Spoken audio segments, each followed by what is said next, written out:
Hey all, welcome back to the Fire and Water Cooking Channel. I am Darren, of course. Today we're going to do a comparison on two JVR Industries vacuum sealers.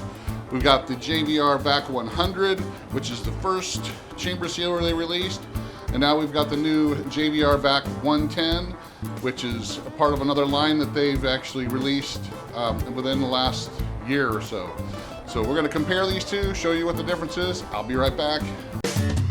Smoking, grilling, getting hot and hotter, sous vide and chilling from fire and water.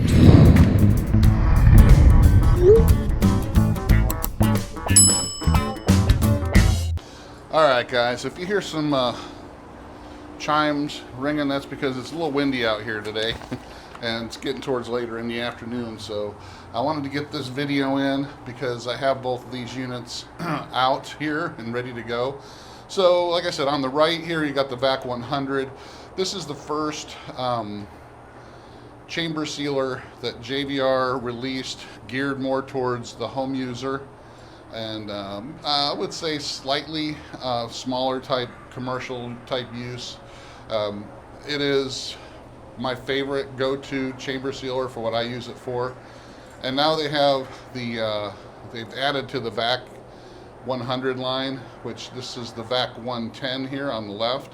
They also have two more units in the same line as the Vac110. They're a little bit larger and pretty much have similar features, but they have bigger chambers or bigger pumps and maybe a dual seal bar. So we'll go into those down the road, but really I want to compare these two units because of most of the questions I get are what kind of chamber sealer should I get being a home user. I don't process food on a very large scale, like a slaughterhouse or a farm. So we're going to show you the difference between these two units, and we're going to start out with the Vac100, which I said is more geared towards the home user, and show you what this has that the Vac110 doesn't, and vice versa. So all right, I'm going to focus in on the Vac100. I'll be right back. So first off, I want to address the footprint issue, because I had a friend of mine ask me that it looked like the Vac110 had a smaller footprint than the Vac100. Well, it's actually an optical illusion. They both have the same footprint this way. The Vac100 is a little bit wider as far as this way goes, and the reason is it's actually got a larger or a longer seal bar. So I guess you could say it does have a little bit less of a footprint here, but it's strictly only on the width side going this way. As far as going front to back, they're both pretty much the same, as you can tell. The Vac100 is a lower profile, which just means you can stick this under a cabinet really well. This one, you'll have a hard time fitting it on a countertop. If it's under a cabinet, you're going to have to put it on its own separate table just because of the height. Now, with the height difference, you do get a little bit more room in the chamber here. And then with this lid having a little indent here from the inside, it's giving you a little bit more room. So you got a lot more space as far as height-wise goes in the Vac110. So this is lower profile, pretty much a very similar footprint, except the Vac100 is a little bit wider, but it gives you a wider seal bar. So I wanted to address that real quick. All right, let's focus in on the 100. The first thing with the 100, the Vac100, it does have a smaller vacuum pump. So this one is probably more of a quarter of a horsepower. It's still a pretty powerful vacuum pump for a chamber sealer, but it does not have as powerful a vacuum pump motor as the Vac110. The Vac110 is a 1/3 horsepower, which just means it pulls a vacuum faster and it'll pull it stronger. So this is about a 1/4 horsepower vacuum pump. Because it is a smaller, lower profile, the pump is not as big, okay? So one of the things you'll see on the Vac100, go ahead and turn it on.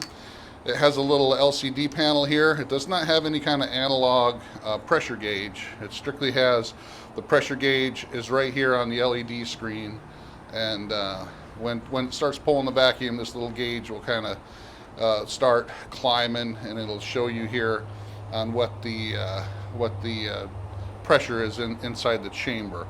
One of the things I love about the Vac100 is you have up to 9 settings on the that you can program. So it does have 9 areas or 9 slots that you can program certain things. So if you, let's say you seal liquids on a regular basis and you don't want it to pull as strong of a vacuum, you don't want it to go 30 seconds, you want it to go 20 seconds, you can actually program that in here through the settings. I'm not going to walk you through that, but it's pretty easy to do. It's in the manual. You can actually download it online. But you have up to 9 slots. Actually, one of the slots is, you got 10 slots, but one of the slots is taken. It has a built-in pump oil kind of cleaner that you can run every month or so that will heat up the oil in the pump and get some of the moisture out of it so it'll last longer in between oil changes. So they are both oil-based pumps. That's the one thing. Another thing too I like about them is they're both oil-based vacuum pumps. The Vac100 has a cleaning function on it that you can run. The Vac110 does not. It has the programming functions. Like I said, you could have 9 slots with different seal times, pressure times, or vacuum times, and all that. And you can do like I did and just kind of list them out here. So I got mine listed out on what different programs I have in there. Another thing with the Vac100, this is a 12.5-inch long seal bar, okay? So that means you can have up to 12-inch wide bags. Now, they're not quite as long. I think it's only a 11 or 12-inch length bag as well. So you can do like a 12 by 12 bag in here. You just can't do like a 14-inch bag or anything like that. So it is a little bit shorter as far as the lengthwise goes, but it is wide. You can get those 12-inch sealed 12-inch chamber bags in here. So the Vac100 comes with this accessory hose as well. And so this is your vacuum port, and you can stick your accessory hose right on top of this and use it with canisters and other things, other accessories with the accessory port here. So that's another great thing about the Vac100. It does come with these 2 smaller filler plates so that you can put those in there. It will pull less air out of the chamber. It doesn't have to pull as much air out of the chamber, and it'll pull a stronger vac. So if you're doing smaller bags and stuff, it's good to have these to take up some of the space and air in the chamber so the pump's not working as hard, and you get a stronger vacuum and it has to pull out less air. So they both have these clips on the seal bars that kind of holds the bag in place. So that's about really the only difference in the chamber here is it's a little bit smaller. It does have a wider seal bar. It does have the accessory hose and port. It does come with a wine stopper as well you can use with it. Both of the lids are very similar. This is shatterproof glass, and it has a little trigger here on the back. Let me show you here, just out of camera view. It has a little trigger here on the back that as soon as you close this up, when it's on, it will start pulling a vacuum, and then it'll start running, and it'll run through the program that you had set up on it. Okay, and that's pretty much it, guys. I mean, you can increase and decrease. You can set the settings. This has actually you can stop the process. So if you're in the middle of pulling a vacuum, you hit stop. It'll shut the system down and release the lid in case you have liquids in there that are starting to boil over, what have you. It's a good feature to have. Since these are oil pumps, you don't want your moisture getting into the pump and causing problems. So if you see something starting to boil over and you want to shut it down, you can go ahead and hit the stop button. So that's about it, guys. I mean, it's very simple to use. It does have a bunch of features. Like I said, it is lower profile. It fits on my counter better. I can put it under a cabinet without any problems whatsoever being able to use it. It does have a power button in the back, and then you can also use the power button in the front. So I usually leave my power button down on the back and just turn this part on. I'm just going to go ahead and run the pump just so you guys can hear how it sounds and see how it works in action, and that way we can compare maybe the difference in the sound. So all right, so you want to hold it down until it starts pulling that vacuum, and then there it goes. And if you can see on here, it's got the little gauge, digital gauge, showing you the increased pressure. It's counting down the seconds. It'll go from your vacuum time to seal time to cool time.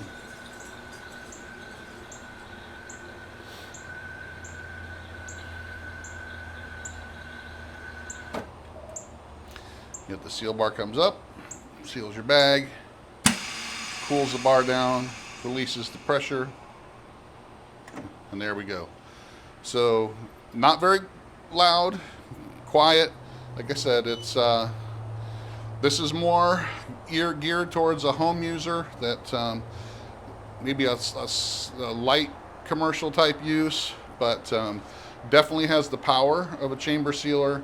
Has the longevity of an oil pump, because when you being able to change the oil and get the moisture out of there, your pump's going to last a lot longer.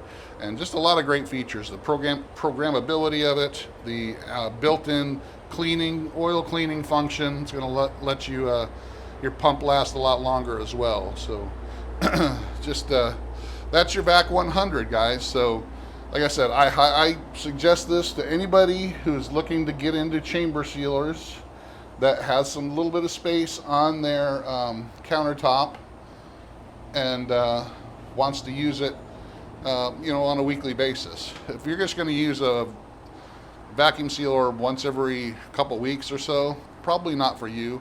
But if you do a lot of sous vide cooking, or you do a lot of food storage, this is one you're going to want to keep an eye on. Remember, if you go to JVR.com, use the code FIRE and WATER, you're going to get $100 off the retail price on this unit.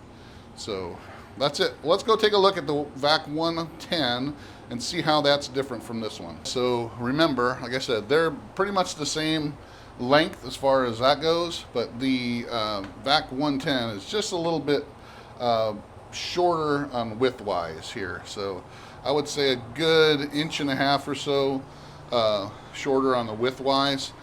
It only has an 11-inch seal bar in here, so I think that's probably going to be okay for most everybody's usage. It does have a little bit longer, so you can use a longer bag, just not as wide. So this can do up to a 14-inch bag, really easy.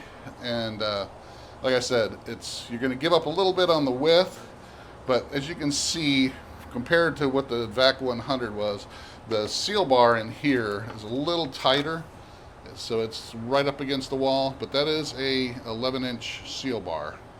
So, but it's pretty much the same. It's got those clips on there. It's got the clips on there to hold the bag in place. So this also comes with 2 filler plates.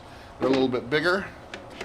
You don't have a accessory port in this one that you can use. It doesn't have that ability. They might be coming out with something like that, but right now this is strictly going to be used to pull the vacuum out of the sealer. So it doesn't come with the accessory port. It does have this really thick, this is not glass, it's thick plexiglass. The lid actually stays open all the way on a regular basis, and then if you want to store it, you can put your lid lock down. Because what happens when you have this on, just like in the Vac100, when you push this down, it's going to engage the vacuum pump and it'll start vacuuming. So when you have this stored, you can just put your lid lock in place and that's fine. All right, guys, some quick stats here. You got about 5 1/4 inches of height on the Vac110 and about 4 1/4 on the Vac100.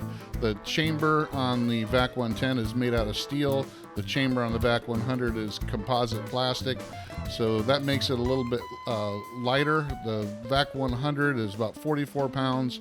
The Vac110 is about 77 pounds. So if you see on your settings here, you got an analog gauge on this one. instead of the digital one on the Vac100. You also, your power switch is on the side here, and we're going to go ahead and turn that on. So your power switch is on the side, so I went ahead and turned it on. And you don't have any programmable features on here. Everything is, you can change it and adjust it when you're doing your initial run, but there's not programming slots where you can just pick 1 through 10 to have it pre-programmed. So let's just go ahead. I'm going to go ahead and first of all open up the lid so the pump doesn't run as soon as I start going. But it also has a stop function on this as well, so that's a good function to have on a chamber vac. So let's just go ahead and do settings. You hit settings and it'll pick either the vacuum, the gas, the sealing, or the cooling, and then you can adjust your times for all those. So it's already automatically set at 30 seconds as a standard time. We're going to go ahead and keep that. If I wanted to change it, I could go up or I could go down. Now the gas function is more for commercial use, because this where you can have it where it can inject innate gas to help preserve meats. They do that all the time, especially with like seafood and stuff. They'll have it where if you're processing a lot of seafood, you can have it inject some nitrogen or something like that in there to keep the color and freshness of the seafood. So you're not going to do that if you're not a commercial type user. Okay, so you can go ahead and skip that function. The next function is sealing. Of course, you're always going to want that. It's automatically set at 1.5 seconds. You can increase it or decrease it, just like I said. If you're using a thicker bag or a Mylar bag or a retort bag, you would want to go at a higher time for that. Usually your 3 mil regular bags, 1.5 seconds is fine. Hit settings again, and you go to the cooling time. Now, when you're using this in a commercial application, you're going to really want to focus on that cooling time, because what the cooling time does is gives you some time in between this seal bar heating up and sealing the bag. It's going to actually make it last a lot longer by giving it some cooling time in between runs. So if let's say you're processing a whole cow, you butchered a whole cow and you're processing 150 pounds of meat at once.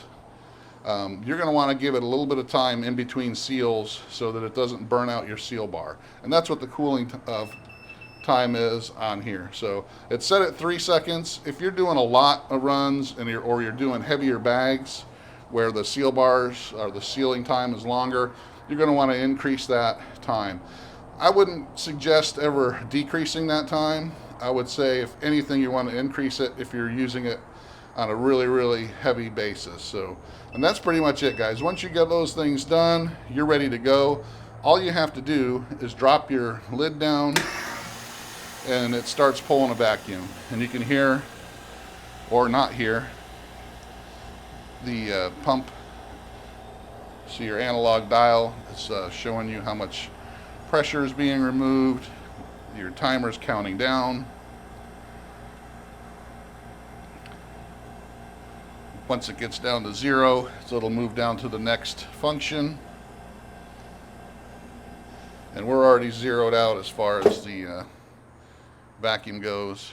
Seal, cooling, removes the pressure, pops right up. So that's that simple, guys. This, like I said, is more of a commercial type where you're going to be using it to process a lot of food at once. So you can buy this for your home if you do a lot of processing. That's not going to be an issue. It costs a little bit more than the Vac100, and it's going to last you a lot longer, but you're going to give up a little bit more countertop space maybe, and it's going to be heavier, so it's going to be go ahead and shut it off so it doesn't. I can close it up here. So you're going to be giving up some counter space. You won't be able to move it around as easy because it's a lot heavier and all that kind of stuff. So that's it, guys. These two chamber sealers are very good quality. So either one of these if you choose one of them, they're going to be great. Like I said, it's all about what your needs are. If you're going to use it primarily for just sous vide cooking, you're wanting to store some, freezer, go to Costco, make Costco runs and fill up your freezer with meats and vacuum seal stuff, the Vac100 is probably going to be more to your liking. If you want something that's going to be able to sit on a counter and not have to move it around all the time, this is low profile. It fits good sized bags. Like I said, 12 by 12 bags quite easily. You can put some smaller mason jars in there. You have the accessories that you can use with canisters and all that. It's got the programmability of different times for your seal bar and your vacuum. So both of these will do retort bags and Mylar bags. This Vac110 will do retort bags right out of the box. You just have to set it at a higher time on sealing time, and it will tell you in the manual the sealing times that you need for that.